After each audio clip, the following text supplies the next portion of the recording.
It was a cold winter evening in Moscow when I first saw her. She was standing alone on a desolate corner, wearing a long black coat, her face hidden in shadow.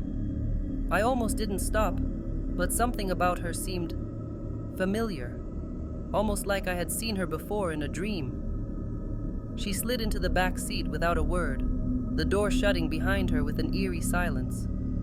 She handed me a crumpled piece of paper with an address scribbled in barely legible handwriting. It wasn't a part of Moscow I recognized, and the address didn't seem to exist. I shrugged it off, telling myself it was just some obscure location I hadn't heard of. But the more I drove, the stranger the ride became. The streets grew emptier, and the lights dimmer. I glanced at her through the rearview mirror. She was sitting perfectly still, her face hidden beneath the hood of her coat, her eyes unnaturally large and dark, like black pits. My heart started to race.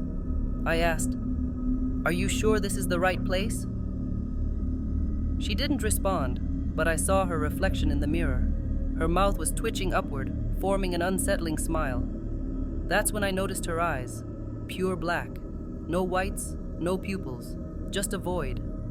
My hands gripped the steering wheel tightly, and I could feel the temperature in the car dropping. The silence between us became suffocating, and I began to feel lightheaded.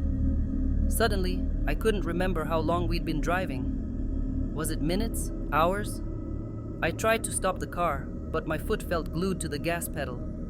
I was speeding now, unable to control the vehicle. "We're almost there," she whispered from the back seat, her voice a soft, chilling breeze. I looked ahead, but all I saw was darkness. There was no destination, no street, just the endless void of night stretching on forever. Panic set in. I slammed my foot on the brakes, but the car didn't stop. It kept moving, as if guided by an invisible force. Her smile widened in the mirror. "You're almost there," she whispered again, her voice now a distorted echo. Before I could react, the car screeched to a halt. I looked out the window. There was no road, no sign of life, only empty, black nothingness. I turned back to the rearview mirror. The woman was gone. The seat was empty. I slammed the car into reverse, my hands shaking violently.